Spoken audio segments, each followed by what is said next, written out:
son opositores al gobierno nacional de Brasil. Vale la aclaración por lo que ahora sí van a ver del señor Jaguar.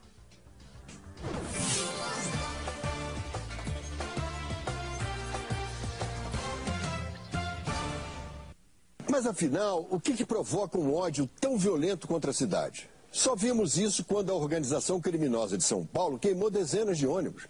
Não pode ser por causa de 20 centavos. A grande maioria dos manifestantes são filhos de classe média, isso é visível. Ali não havia pobres que precisassem daqueles vinténs, não.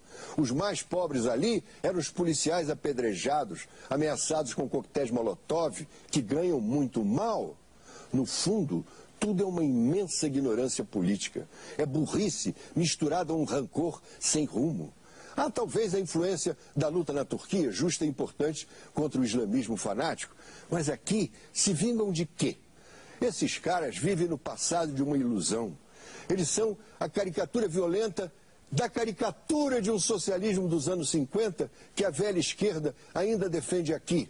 Realmente, esses revoltosos de classe média não valem nem 20 centavos. Usted prestó atención a lo que decía este señor. 48 horas después, 2-3 días más tarde, advierten que la movida es muy interesante para poder ir contra el gobierno de Dilma Rousseff. Y entonces el discurso es este. Vamos agora ao comentário de Arnaldo Jabor. À primeira vista, esse movimento parecia uma pequena provocação inútil, que muitos criticaram erradamente, inclusive eu. Nós temos democracia desde 1985, mas democracia se aperfeiçoa, senão decai. Entre nós, quase tudo acabava ou em pizza ou em paralisia entre os três poderes. O Brasil parecia desabitado politicamente. De repente, reapareceu o povo. De repente, o Brasil virou um mar. Uma juventude que estava calada desde 92, uma juventude que nascia quando o Collor caía, acordou. Abriram os olhos e viram que temos democracia, mas uma república inoperante. Os jovens despertaram porque ninguém aguenta mais ver a república paralisada por interesses partidários ou privados. Só há dois perigos, a tentação da violência e o vazio. Se tudo virar batalhas campais, a coisa se destrói. Se virar um movimento abstrato, genérico demais, tudo se esvai. É preciso uma política nova se reinventando, mas com objetivos concretos. Se tudo correr bem, estamos vivendo um momento histórico lindo e novo. Os jovens terão nos dado uma lição. Democracia já temos, agora temos de formar uma república. ¿Se puede creer? Bueno, aquí en los medios también los dominantes tienen un problema con Brasil, porque toda la vida lo ponen como ejemplo. Brasil no tiene retenciones, por ejemplo. Brasil permite que entren capitales golondrinas, que vienen a hacer su negocio, inversiones rápidas para hacer una diferencia. Entonces el establishment lo mira bastante bien a ese Brasil que de todas maneras, por supuesto, tiene en ese país, en esta presidenta, como antes en Lula, un aliado muy importante, el gobierno argentino. Pero siempre están elogiando a Brasil para cotejar con lo que no les gusta de la Argentina. Ahora están un poco desorientados porque ven que en Brasil había otro tipo de problemas subterráneamente. Pero eso pasa con el periodismo de aquí. Nosotros quisimos presentarles algo sobre los cambios de el señor que opina en O Globo. Lo que dijo primero y lo que señaló 48 horas después, pero armado por nosotros, para que se tenga una idea de cómo el hombre supo cambiar.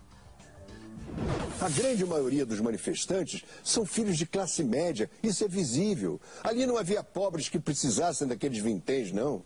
Os mais pobres ali eram os policiais apedrejados. Os jovens despertaram porque ninguém aguenta mais ver a república paralisada por interesses partidários ou privados.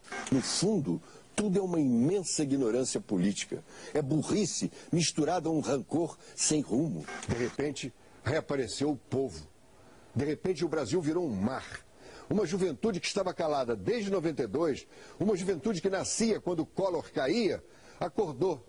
Abriram os olhos e viram que temos democracia, mas uma república inoperante. Mas aqui se vingam de quê? Esses caras vivem no passado de uma ilusão. Eles são a caricatura violenta da caricatura de um socialismo dos anos 50 que a velha esquerda ainda defende aqui. Realmente, esses revoltosos de classe média não valem nem 20 centavos. Se tudo correr bem, estamos vivendo um momento histórico lindo e novo. Os jovens terão nos dado uma lição. Democracia já temos. Agora temos de formar uma república. Por esto es que O Globo, bueno, entre otras cosas por esto, merece una repulsa que les ha llegado a las propias veredas de donde tienen sus estudios, y haciendo una transmisión se toparon con esto hace pocos días. A gente agora vai a Brasília, capital federal. A multidão continua ocupando a Marquise e a área em volta do Congresso Nacional. E quem acompanha a manifestação em Brasília é o repórter Marcelo Cosme. Mostra pra gente como é que está a situação aí no Congresso, Marcelo. Maria, os manifestantes continuam no prédio do Congresso Nacional, como a gente vê desde cedo. E é claro que também acabou fazendo manifestação. Olha só, eles estão concentrados na chapelaria, que é a parte onde entram os deputados. Às vezes tem corre-corre para cá, corre-corre para lá, mas nesse momento a situação é mais pacífica. Apenas um grupo mais isolado que acaba fazendo uma manifestação por aqui. O que a gente tem por parte da PM? A PM disse que são mais ou menos 5.000 pessoas que estão fazendo essa manifestação por aqui. E agora a gente vê como foi ao longo do dia de hoje na reportagem de Lívia Veiga. Volvé a estudios, por favor, le gritaban desesperadamente, salí de ahí. Pero no es fácil porque hay gente que se ha dado cuenta de que O Globo miente. Una frase, una idea que seguramente ustedes conocen y pueden asociar con medios de la Argentina, por ejemplo. A ver cómo lo dicen.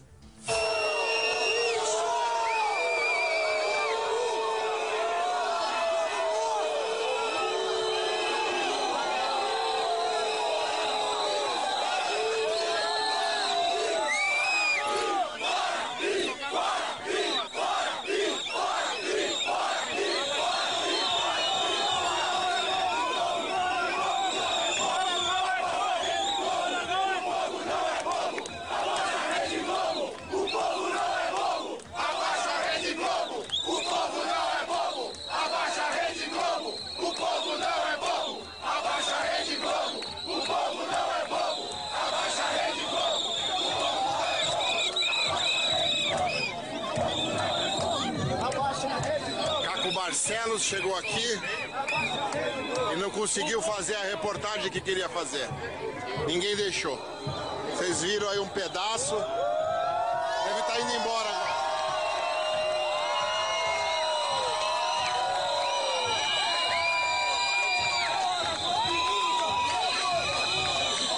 Novos tempos.